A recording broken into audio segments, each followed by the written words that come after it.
안녕하세요. 비탐성 빛의 교회와 함께하는 성경 공부에 오신 우리 빛의 성도님들, 오늘도 진심으로 환영합니다. 우리 함께 기도하겠습니다. 하나님, 오늘도 말씀 앞에 설 수 있어서 참 감사합니다. 우리 안에 성령님께서 우리를 격려해 주지 않으셨다면, 또 우리의 마음을 이 말씀으로 이끌어 주시지 않으셨다면 우리는 말씀 앞에 설 수 없었을 것입니다. 이 조용한 시간, 이 침묵의 시간, 이렇게 무용해 보이는 시간을 통해서 우리는 하나님과 함께하는 시간을 갖게 되고 하나님이 우리에게 주시는 영적인 밥을 먹게 됨을 인정합니다. 그렇게 우리는 힘을 얻고, 그렇게 우리는 은혜에 다시 한번 우리를 내던지며, 그렇게 우리는 보이지 않는 주님의 손을 잡는 것이오니, 오늘도 주의 손을 굳게 붙잡고 살아계신 주님의 말씀과 함께 동행할 수 있는 귀한 하루 될 수 있도록 우리 모든 빛의 성도들의 삶 가운데 하나님께서 함께하여 주십시오. 예수님의 이름으로 기도드렸습니다. 아멘. 오늘은 마가복음 2장 18절에서 22절까지의 말씀, 굉장히 흥미로운 말씀인데요. 함께 공부해 보도록 하겠습니다. 오늘도 잠시 잠시 멈춰 놓으시고요. 여러분들만의 성경 공부를 먼저 하신 다음에 15분이나 30분 그 사이에 성경 공부 후에 저와 함께 시작하는 성경 공부로 돌아와 주시기를 부탁을 드립니다. 18절부터 함께 시작해 보겠습니다. 요한의 제자들과 바리새파 사람들이 등장을 합니다. 여기서 요한의 제자는 사도 요한이 아니고 침례 요한입니다. 요한의 제자들 그리고 바리새파 사람들이 등장을 하는데요. 이들이 오늘 주목받는 이유는 무엇이었냐면 금식 때문이었어요. 금식은 여러분들 잘 알고 있는 것처럼 밥을 먹지 않는 것이죠. 사실 구약 성경에 등장하는 금식은요, 1년에 딱 한 번이었습니다. 이거 우리도 이 정도는 할 수 있지 않겠습니까? 대속죄일에 1년에 딱 한 번 있는 대속죄일에 하나님은 모든 하나님의 백성인 유대 백성들로 하여금 하루 종일 금식을 하도록 명령하셨어요. 하나님께서 모든 죄를 대속해주는 그날을 기념하고 감사하고 기뻐하면서 해야 되는 금식이었어요. 그런데 이러한 금식이 시대의 흐름 속에 이 바리새파 사람들에 의해서 4가지 종류의 금식으로 확장이 됩니다. 그리고 그것이 이들의 전통이 되어버리고요. 예수님 당시의 바리새파 사람들은 일주일에 2번 금식을 하는 것이 그들의 종교적 관습이고 전통이었습니다. 그리고 요한의 제자들 역시도 그러한 바리새파 사람들의 관습과 전통에 이끌려서 일주일에 2번 금식하고 있었던 것으로 보입니다. 그러한 관습을 잘 알고 있었던 사람들이 예수님께 와서 묻는 겁니다. 요한의 제자들과 바리새파 사람의 제자들은 금식하는데 왜 선생님의 제자들은 금식하지 않습니까? 여러분, 질문은 항상 좋은 거예요. 저는 여러분들이 질문을 많이 하셨으면 좋겠어요. 감사하게도 우리 교회 성도님들 성경에 대한 질문 제법 많이 하는 편입니다. 그런데 더 하셔야 돼요. 목사를 꽂아놓은 보리자루로 만드는 가장 좋은 방법이 뭐냐면 일주일에 한 번 주일날 설교를 통해서만 말씀을 듣는 거, 그거 정말 목사를 쓸데없이 만드는 일입니다.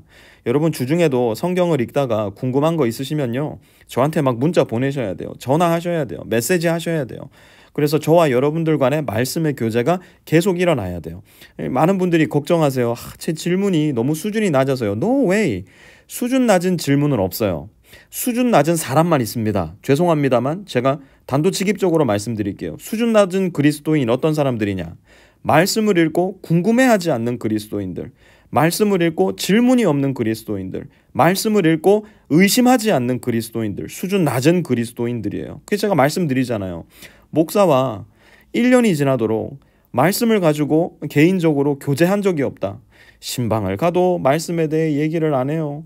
평소에도 말씀에 대한 궁금증이 없어요. 그러면 그거 정말 우리 신앙에 빨간불 들어와 있는 겁니다. 질문은 어떤 질문이든지 아름답고 좋습니다. 그런데 딱 한 가지 질문이 걸려요. 그 질문이 뭐냐? 왜라는 질문을 하는데 마음에 어떤 의도가 있냐면 비난의 의도가 있을 때. 질문을 하는데 궁금해서 하는 게 아니에요. 질문을 하는데 의심이 들어서 하는 게 아니야. 비난하기 위해서 하는 거예요. 왜 선생님의 제자들은 금식하지 않습니까? 오늘 본문 속에 만나는 이 질문자의 의도가 바로 이러한 의도였어요. 예수님을 비난하고 예수님의 제자들을 비난하기 위한 질문. 그런데 이 질문에 예수님이 멋진 대답을 하십니다. 19절 한번 보세요. 예수께서 그들에게 말씀하셨다. 혼인잔치에 온 손님들이 예수님이 세팅을 하나 만드시는데요. 그 세팅이 뭐냐면 혼인잔치입니다. 유대인들의 혼인잔치는요, 쉽게 말해 결혼식이죠. 우리와 같지 않았어요. 우리는 하루 결혼식을 날짜를 잡아서 두어 시간 하고, 미국의 결혼 문화로 따지면 한 너댓 시간, 더 길면은 늦은 밤까지 잔치를 하는 것이 우리가 흔히 알고 있는 결혼식의 기념 방법 아닙니까? 그런데 유대인들의 혼인잔치는요, 우리의 그것과는 매우 달랐어요.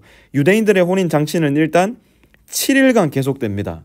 그리고 이 7일 동안 무엇이 있냐면 술이 있어야 됐고요, 노래가 있어야 됐고요, 춤이 있어야 됐고요, 많은 친구들이 이러한 것을 다 즐기는 곳으로 혼인잔치가 치루어졌어요. 그러니 혼인잔치에 와가지고서는 술 전에 음식이 빠졌네요. 나는 음식 못 먹는다고, 나는 지금 금식하고 있다고 말하면요, 이거 좋은 친구 아니에요. 왜요? 나의 혼인의 기쁨을 나누지 않겠다는 거예요. 나의 혼인의 기쁨을 함께 즐거워하지 않겠다는 것이죠. 저만 해도 그래요. 이렇게 어디 갔는데 음식을 막 너무 풍성하게 차려 놓으신 거예요. 그러면 제가 다이어트 중이라고 해도요, 그거 먹습니다.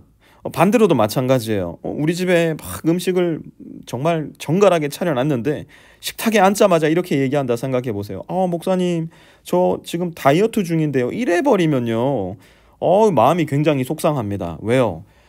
그 사람을 생각하면서 모든 걸 다 준비해 놨는데 다이어트 중이라고 브로콜리만 먹는 거예요. 그러면은 속상한 것이죠.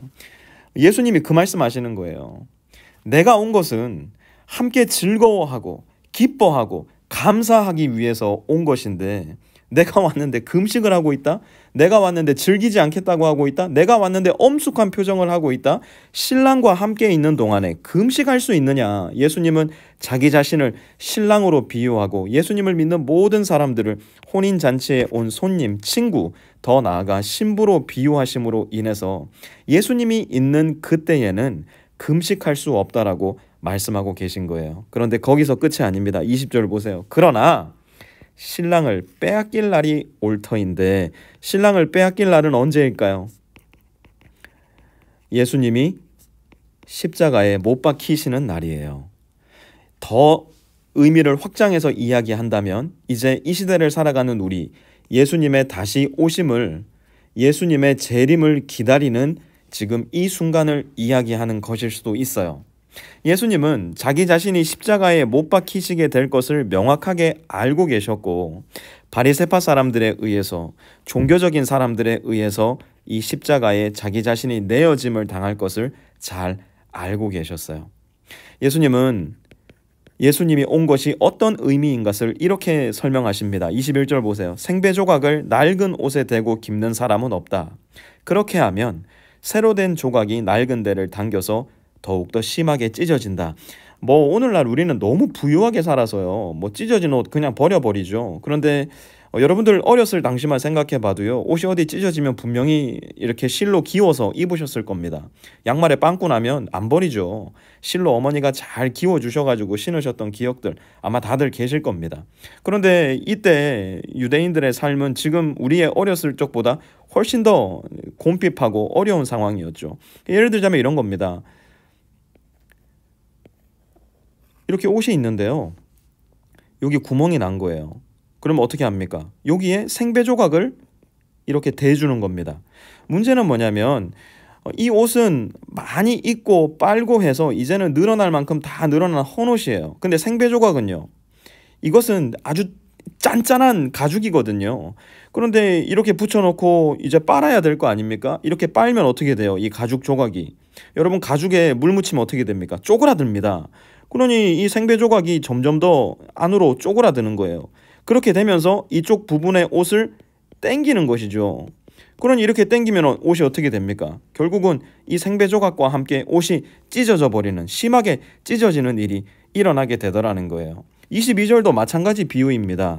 새 포도주를 낡은 가죽 부대에 담는 사람은 없다. 그렇게 하면 포도주가 가죽 부대를 터뜨려서 포도주도 가죽 부대도 다 버리게 된다. 새 포도주는 새 가죽 부대에 담아야 한다. 와인 드시는 분들 계실 것 같은데요. 우리는 와인을 저 슈퍼마켓 가면 병에다 담겨 있는 걸 보지 가죽 부대에 담겨 있는 와인은 보지 못하지 않습니까? 그런데 예전에 양조술을 각 가정에서 포도주를 담궜던 그런 집들은 이렇게 가죽 부대를 사용을 했다고 합니다. 그래서 이렇게 포도주를 이 안에 채워 놓으면요, 이제 포도주가 어떻게 됩니까? 우리 김치를 이렇게 통에 담아가지고 이 목구멍까지 담아놓으면 발효가 되면서 어떻게 돼요? 국물이 밖으로 흘러 넘치지 않습니까? 그래서 이 김치를 담을 때는 어느 정도 공간을 두고 이렇게 담는데 포도주도 마찬가지예요. 이런 식으로 생각하면 좀 쉬울 것 같아요. 포도주를 담아 놓으면 이 포도즙에서 이산화탄소가 나오면서 이 가죽 부대가 이렇게 늘어나는 겁니다. 그러니 늘어날 대로 다 늘어나 있는 이 헌 가죽 부대에다가 새로운 포도주를 넣으면 어떻게 될까요? 더 이상 팽창할 수 없을 만큼 팽창되어 있는 가죽 부대다 보니까 이게 터져버리고 마는 거예요. 그러니 당연히 새 포도주는 다시 새로운 가죽 부대에 넣어야 또 여기에서 발효가 일어나 터지지 않고 맛있는 포도주가 된다는 것을 예수님이 말씀하고 계신 거예요. 예수님이 왜 생배 조각을 낡은 옷에 대고 깁는 사람은 없다 말씀하시고 새 포도주는 새 가죽 부대에 담아야 한다 말씀하셨을까요? 지금 바리새파 사람들이 하고 있는 이 일, 종교적인 전통과 종교적인 관습을 지키는 일, 어떤 면에 있어서 하나님의 말씀과는 전혀 관계없이 자기들의 전통을 가지고 헌 가죽 부대를 만들어 놓은 거예요. 자기들의 관습과 전통으로 낡은 옷을 만들어 놓은 거예요. 그런데 예수님은 무엇을 가지고 오셨어요? 예수님은 은혜라는 새로운 포도주를 가지고 오신 거예요. 예수님은 은혜라는 새로운 생배 조각을 가지고 오신 거예요. 그러니 이 은혜를 담을 수 있는 새로운 가죽 부대가 필요하다는 것이에요. 그 새로운 가죽 부대는 무엇일까요? 여러 가지의 의미로 생각해 볼 수 있겠지만 아마 믿음이라는 의미로 생각해 볼 수 있을 거예요. 내가 지키는 종교적인 전통, 내가 지키는 종교적인 관습이 아니라 예수님을 바라보는 그 믿음, 거기에 은혜가 함께 담기게 될 때 우리는 예수님과 함께 혼인잔치에 들어가게 되는 것이에요. 여러분, 오늘 말씀을 함께 공부하면서 여러분이 발견하게 되는 예수님은 어떤 분이십니까? 오늘 말씀 속에서 예수님은 여러분에게 무슨 말씀을 하고 계십니까? 오늘 말씀 속에 예수님은 저와 여러분에게 어떤 일을 하실까요? 저는 오늘 말씀 속에서 관습과 전통과 법에 얽매여 있는 예수님이 아니라 기쁨과 즐거움과, 여기 파티 좋아하시는 분 많죠? 파티에 푹 빠져있는 예수님을 만나게 됩니다. 누구 때문에요? 바로 나 때문에요. 나의 손을 이끄시고 이 기쁨과 즐거움의 혼인 잔치 속으로 들어가시는 예수님, 그리고 그날을 위해서 준비하라고 말씀하시는 예수님을 만나게 됩니다. 무엇을 준비하라고요? 은혜의 새 가죽 부대, 믿음의 새 포도주를 준비하라고 말씀하시는 예수님을 만나게 돼요. 이러한 법, 저러한 법, 이러저러한 종교적 전통을 잘 지켜냄으로 말미암아서 예수님과 함께하는 이 파티에 들어가는 것이 아니라 예수 그리스도께서 우리에게 베풀어 주신 은혜, 그리고 그것을 순수하고 어린아이같이 믿는 믿음으로 말미암아 들어가게 되는 천국의 잔치, 바로 그 길을 제시하고 있는 예수님을 오늘 저와 여러분은 오늘 말씀 가운데 만나고 있는 것입니다. 오늘 말씀 굳게 붙잡으시고, 혹시 내 안에 있는 나와 너를 비교하는 법은 없는가? 혹시 내 안에 있는 내 자신을 스스로 정죄하고 다른 사람에 비교하여 내 자신을 교만하게 만드는 예수님께서 가르쳐 주시지 않은 법이 있는가? 여러분 잘 살펴보시길 바라고요. 나는 이 은혜와 믿음의 새 포도주와 새 가죽 부대가 있는가? 만약에 없다면 예수님께서 말씀하신 대로 이거 잘 준비하셔서 주님께서 초청하시는 영원한 하나님 나라의 잔치에 모두 들어갈 수 있는 저와 여러분 될 수 있기를 부탁을 드립니다. 하나님 고맙습니다. 우리에게 1부터 100까지의 법을 제시하셔서 1부터 10까지 잘 지켰다가 11에서 걸려 넘어지고 1부터 99까지 잘 지켰는데 100에서 걸려 넘어짐으로 말미암아 좌절하고 내 스스로를 정죄하고 내 스스로 죄책감 가운데 빠지게 하는 법적인 종교에 우리를 초대해 주지 않으셔서 감사합니다. 오로지 예수님의 은혜로 그 은혜를 순수한 믿음으로 받아들임으로 말미암아 기쁨과 즐거움과 감사와 축제의 잔치로 우리를 초청해 주셨으니 하나님, 우리 그 자리 빼앗기지 않도록 도와주십시오.